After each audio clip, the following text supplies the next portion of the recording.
Ottoman और वलाहियन फौजी अपनी आखिरी लड़ाई के लिए तारगोविस्ते की ओर बढ़ रहे थे।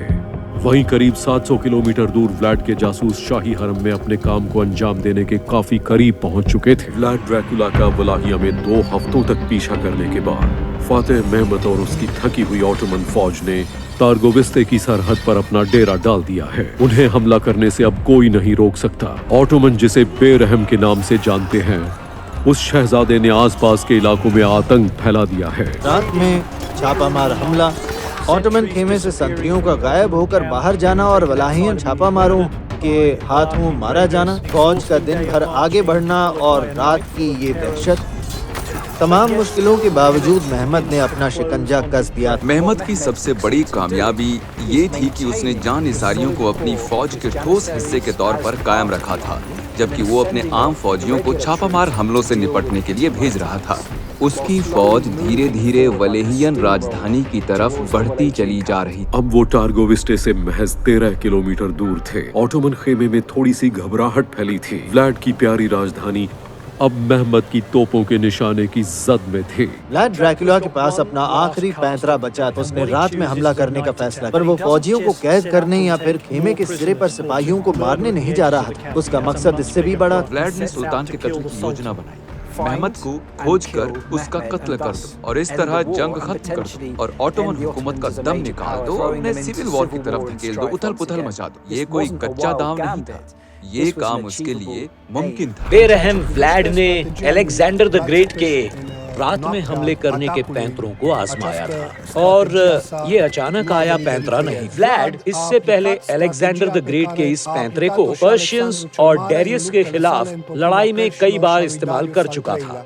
जब अलेक्जेंडर III द ग्रेट यानी अलेक्जेंडर मेगस ने डेरियस पर हमला किया तो गोगामेला की उस लड़ाई का जो सबसे बड़ा मकसद था वो था डेरियस का कत्ल। उसे पता था कि जैसे ही वो डेरियस का कत्ल करेगा पर्शियन आर्मी बिखर जाएगी। उस रात इसी तरह के हमले में वो सुल्तान का बेरहमी से कत्ल करना चाहता था। व्लाड ड्रैकुला 10 सालों से बदला लेने की फिराक में था।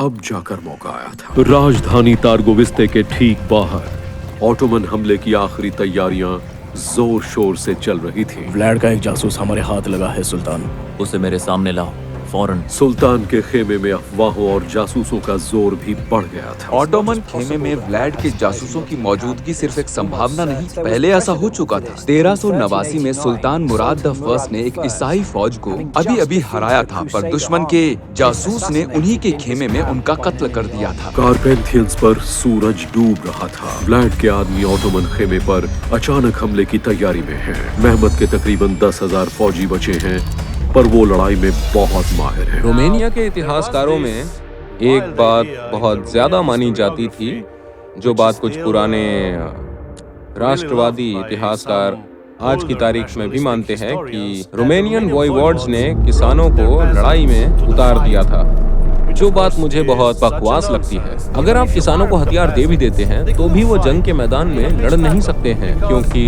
अगर एक जानिसारी 10 रोमानियन किसानों के सामने आता है तो आप जो चाहे कर लें, वो 10 लोगों को निपटा देगा 5 मिनट। कुछ ही किलोमीटर दूर ऑटोमन खेमे में सन्नाटा पसरा है। सूरज डूबने के बाद सुल्तान ने हुक्म दिया कि ज्यादातर फौजी अपने तंबू में आराम कर सकते हैं। अब तक ऑटोमन फौज काफी सतर्क हो चुकी थी। उन्हें लगातार चुपके से हो रहे हमलों की आदत पड़ चुकी थी। इससे बदहवासी फैल गई। मेहमत ने खेमे में एक अनुशासन लाने की कोशिश की। उसने तय किया कि सूरज डूबने के बाद सिपाही तंबू में चले जाएंगे और बाहर नहीं निकलेंगे। पहरेदारी का काम कुछ टुकड़ियों को दिया गया था, वरना बाकी लोगों को सख्त हिदायत थी कि रात को जरा भी नहीं निकलना। ऑटोमन खेमे के पास दूर हजारों मशालें अंधेरे को चीरती आ रही हैं। मौत कदम बढ़ा रही है। ये एक सोची समझी साजिश थी। व्लाड ने अपने फौजियों को ऑटोमन पोशाक पहनाई थी और वो घोड़ों के बजाय घोड़ियों पर आ रहे थे, क्योंकि ऑटोमन खेमे तक बढ़ते हुए वो खामोशी से आती, आवाज नहीं करती। वो यहीं पे छिपे हैं? यहीं पर ना, सुल्तान के तंबू में मिलते हैं। ऑटोमन खेमे में सन्नाटा पसरा था और तभी वलाहियन फौज अंधेरे को चीरती यहाँ घुस गए। बेरहम व्लाड ने एक जोरदार हमला किया था। उसके फौजियों ने तुर्की सिपाहियों की वर्दी पहनी थी। बिगुल के शोर के बीच उन्होंने आधी रात को ऑटोमन खेमे पर हमला कर दिया था। वहाँ इसकी किसी ने उम्मीद भी नहीं की थी। सबसे पहले मशालों से सारी चीजों पर आग लगा दी। इसके बाद बहुत सारे वलाहियन फौजियों ने तीर चलाने शुरू कर दिए। खेमे में आगे पीछे सब तरफ हमला हो रहा था। हैरान ऑटोमन फौजी अपने तंबू से बाहर निकले और चारों तरफ फैली बदहवासी के बीच खो गए। उन्हें समझ नहीं आ रहा था कि कौन से वलाहियन हमलावर हैं और कौन उनके अपने हैं। जब वो बाहर निकल गए तो तुर्क ही एक दूसरे को मार रहे थे, सब एक दूसरे को मार रहे थे। इस शोरगुल के बीच एक लंबा सा साया खेमे में घुसा। इनकी टोली मत बनने देना।